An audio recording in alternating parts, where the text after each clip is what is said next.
मधुबनी के एक private hospital में वहां की एचआर के द्वारा स्पाई कैमरा लगाने का जो मामला की जानकारी पुलिस को दी गई थी, वो दिए हुए लगभग आज 5 दिन हो गए।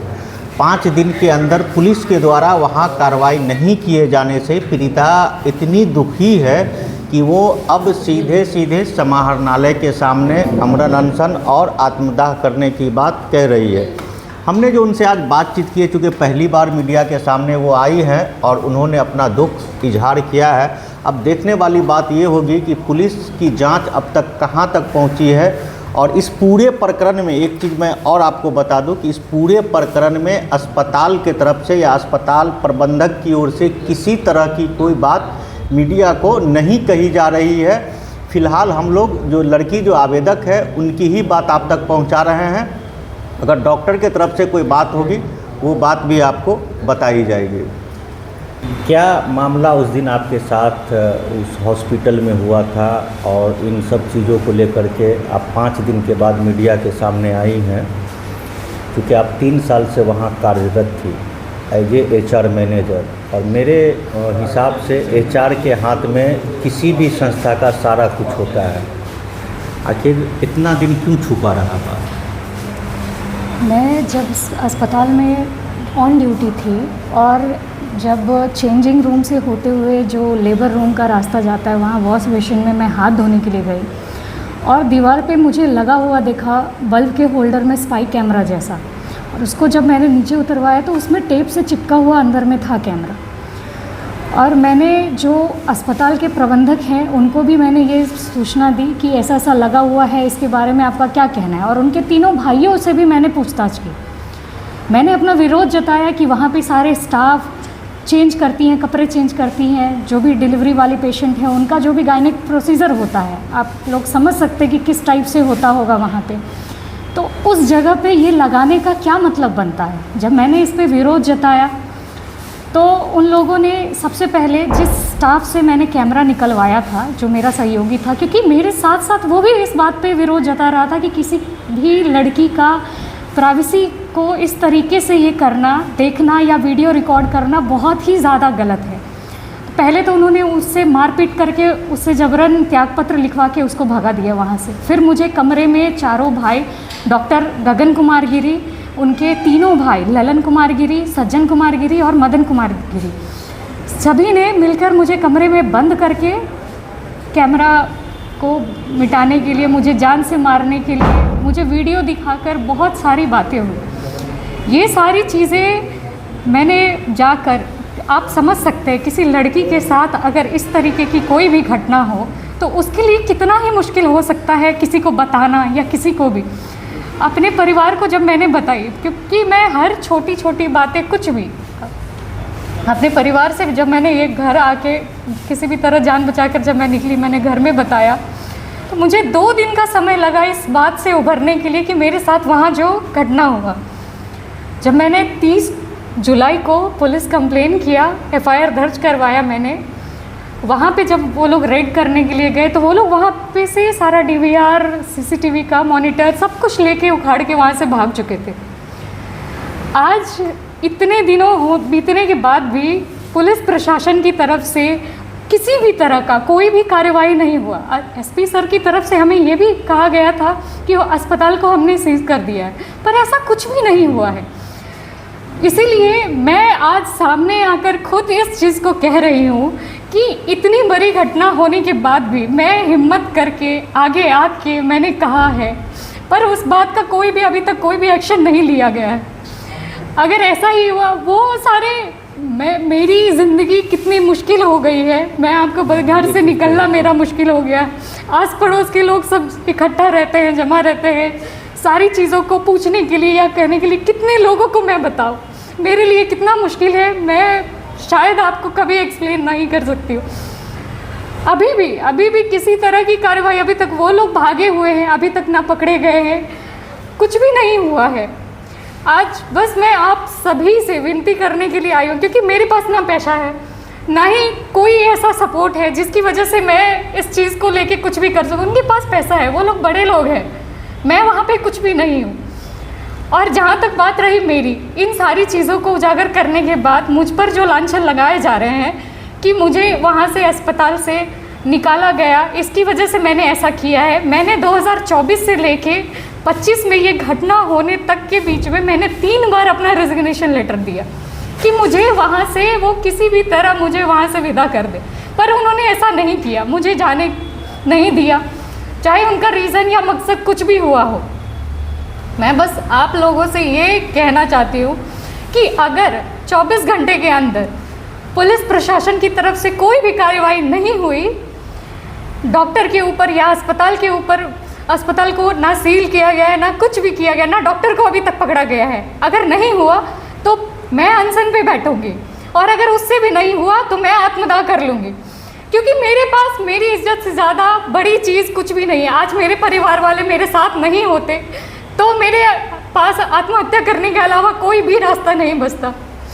बस आप लोगों से ये रिक्वेस्ट है कि वो इंसान जहाँ कहीं भी छुपा हो उसको इतनी कड़ी सज़ा मिले कि कल हो के मेरे अलावा वो किसी भी लड़की के साथ करने से पहले 100 बार सोचे, घबराए, या उसकी तरह जो भी लोग हो उन सभी को भी इस चीज़ को लेके डर हो कि वो किसी भी लड़की के साथ इस तरीके की हरकत ना कर सके।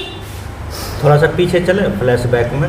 जी, आपने बताया कि 3 बार आपने रेजिग्नेशन लिखा जेम्स फोर्ड हॉस्पिटल को, आपका रेजिग्नेशन एक्सेप्ट नहीं किया, ठीक? तो क्या आखिर क्या वजह था जो आप रिजाइन लिख रही थी और उन्होंने एक्सेप्ट नहीं किया? अस्पताल में आए दिन कुछ ना कुछ ऐसा होते रहता था जिसकी वजह से मैं बहुत ही ज़्यादा, क्योंकि मेरे पास ना उस चीज़ के लिए कोई भी ऐसा था, चाहे वो लड़कियों के मामले में हो या काम को लेके हो, बहुत सारी वहाँ काम के अलावा बहुत सारी ऐसी चीज़ें थी जो मैं उन लोगों से बात करती थी, इन चीज़ों को सुधारने के लिए कहती थी, पर उसमें कोई भी सुना नहीं जाता था मेरी बातों को। क्या होता था, खुल के थोड़ा विस्तार में बतलाइए। आप हमको ये बताइए कि आपने कहा कि आपको और आपके साथी को वहाँ बंधक बना लिया गया। नहीं, उसके साथ मारपीट करके उसको भगा दिया गया, और मुझे वहाँ पे कमरे में बंद करके पहले तो मुझे जान से मारने की धमकी दी उन्होंने कि तुम्हारे पास जो वीडियो है, ऑडियो है, जिसमें मैंने इलेक्ट्रीशियन से बात की थी और उसने खुलकर बताया था कि ये किसने लगवाया है, प्रबंधक के जो भाई हैं उन्होंने लगवाया है, और इसका पूरा मॉनिटरिंग उन चारों भाइयों के द्वारा ही किया जाता था। आप क्या सिर्फ नाम की एचआर थी वहाँ? मैं अगर यूँ कहूँ तो बस स्टाफिंग को लेके मेरा कोई भी अदर काम नहीं था। वहाँ पे जितने भी इंटरनल मैनेजमेंट या जो कोई कुछ भी है वो डॉक्टर और उनके चारों भाई जो है वही लोग देखते थे। मेरा काम बस इतना तक सीमित था कि मैं स्टाफ का अटेंडेंस या ड्यूटी शेड्यूल ये सारी चीज़ें फिक्स कर सकूं, बस इतना ही तक मेरा सीमित था। रेजिग्नेशन जो एक्सेप्ट नहीं हुआ वो नहीं बताया। किस चीज़ को लेकर? आपने जो कहा कि हमने रिजाइन लिखा 3 बार पिछले 3 साल में। नहीं, मैंने 2024 से रेजिग्नेशन लेटर उनको दिया, उससे पहले भी मैंने दिया है उनको, लेकिन उसके लिए मेरे पास मैंने रिटन में उनको पेपर ही दिया था, मैंने फ़ोन पे या कहीं और नहीं भेजा था जिसकी सबूत मैं दिखा सकूं। लेकिन तो ठीक है, आपने दिया होगा, मैं इस बात से एग्री हूँ। क्यों नहीं है वो एक्सेप्ट किए? हर बार वो ये कहते थे कि हाँ मैं मतलब इसमें जो भी है, आपको जो भी दिक्कत है मैं इसमें सुधार करूँगा, आप यहाँ से मत जाओ, ये सब कह के मैं उस चीज़ को, मुझे लगता था कि नहीं ये करेंगे, इस चीज़ को करेंगे, सुधार करेंगे, पर जब नहीं होता था ना तो मैं मतलब इस चीज़ को विरोध करते हुए वापस से देती थी कि मुझे यहाँ काम नहीं करना है। आप लोग मेरे पास वो है कि मैंने व्हाट्सएप पे जो भी उनको भेजा हुआ है उसमें क्लियर मैंने लिखा हुआ है कि मुझे सम्मानपूर्वक यहाँ से विदा कर दीजिए, मैं यहाँ नहीं काम करना चाहती हूँ। कई बार मैंने अपने एग्ज़ाम के बहाने या किसी भी बहाने मैंने ये चाहा कि इस चीज़ को भी देखते हुए वो मुझे यहाँ से विदा कर देंगे। क्या ये उस टाइम में आपको जानकारी थी कि कैमरा वहाँ लगा? कैमरा के बारे में मुझे ये जानकारी नहीं थी कि ये लोग इस तरीके से भी गिर सकते हैं। जब मुझे ये पता चला, क्योंकि बहुत गंभीर मामला है ये, बहुत ही ज़्यादा। मैं वहाँ पे खुद बारिश के दिनों में जब भीग जाती थी या मुझे कहीं जाना होता था, मैं खुद भी वहाँ कपड़े चेंज करती थी। मेरे लिए ये कितनी ये शर्मनाक बात है, ये बहुत ही ठीक है। अभी वर्तमान की बात करें तो आप कितना आपको धमकी मिल रहा है, क्या कुछ कहा जा रहा है, कितना परेशान हैं आप? मैं अगर यूँ कहूँ तो मेरा जो ज़िंदगी है ना वो पूरी तरीके से मेरा इज्जत हो या कुछ भी सब तरीके से ये हो गया है कि आज मैंने उस अस्पताल की गलती को मैंने सबके सामने लाया। मैंने प्रशासन को ये बताया कि वहाँ पे इस तरीके की घटना हो रही है, पर फिर भी उनके ऊपर कार्रवाई तो नहीं हो रही है। मेरे ऊपर लांछन लगाया जा रहा है कि इसको इसकी गलती की वजह से हमने अस्पताल से निकाला, इसकी वजह से ये ऐसा कर रही है, जबकि मेरे पास उस बात का भी सबूत है कि मैं वहाँ से खुद निकलना चाहती थी और मैंने कई बार उसके लिए रिजिग्नेशन लेटर दिया। सरकार तो बेटी सुरक्षा की बात कर रही है, तो फिर बेटियों के साथ अन्याय हो रहा है, आप मान रहे हैं इस बात को? अभी तक मैं उन पे उंगली नहीं उठा रही हूँ, पर अभी तक उन पे कोई कार्रवाई नहीं हुई है, ना अस्पताल बंद हुआ है, डॉक्टर फरार हैं, उनके भाई फरार हैं और उन पर कोई भी कार्रवाई नहीं की गई है, उनको पकड़ा नहीं गया है। तो मैं इस पे क्या कहूँ? डर लग रहा है आपको?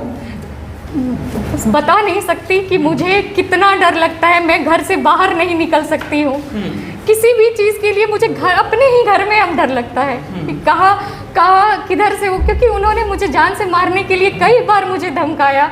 मेरे ऊपर उस दिन भी उन्होंने रॉड से प्रहार किया ताकि मैं वहीं मारी जाऊं, लेकिन मैंने अपना सिर बचाया, मैं बच गई, जान बचा के मैं वहाँ से। आपने ये बात बोला कि आपके ऊपर सर से हमला हुआ, रॉड से हमला हुआ आपके सिर पे, लेकिन एक वीडियो आज सुबह से वायरल हो रहा है। उस वीडियो में आप दिख रही हैं कि सुरक्षित आप आई हैं, उस रूम से निकली हैं और आप गाड़ी पे बैठी हैं, बाइक पे, और वहाँ से आप निकली हैं। वो सीसीटीवी ये बता रहा है। जी, मैं बताती हूँ आपको कि जब मुझे कमरे में बंद किया गया, उस लड़के ने जिसको मार पीट के भगाया गया, उसने वार्ड बॉय को कॉल किया, मेरे बारे में पूछा कि मैडम कहाँ है। उसने बताया कि सब अंदर में सब लोगों ने मिलके मैडम को बंद कर दिया है और कमरा अंदर से बंद है। इस बात से वो बहुत परेशान हो गया क्योंकि उसने देखा उसके साथ क्या स्थिति हुई और मेरे साथ क्या स्थिति हो सकती है। इसके लिए वो रिटर्न आया कि मतलब मेरे साथ किसी भी तरह की कोई घटना ना हो जाए, अपनी जान की परवाह किए बगैर। जब मंदिर के पास मैं निकली हूँ वहाँ से, वो मुझे मिला है और उसके साथ मैं बैठ के वहाँ से निकली हूँ ताकि मैं वहाँ से सुरक्षित निकल सकूँ, बच सकूँ, क्योंकि मेरे साथ वहाँ पे कोई भी नहीं था जिसके साथ मैं वहाँ से निकलूँ। मेरे परिवार वाले कोई भी नहीं थे। सैलरी भी ड्यू है क्या आपको? मेरी सैलरी अभी तक नहीं मिली है। कितने में? 1 मंथ का, ये पिछला मंथ जो बीता है, हाँ, वो नहीं मिली। बाकी सब आपका क्लियर है। जी। चलिए।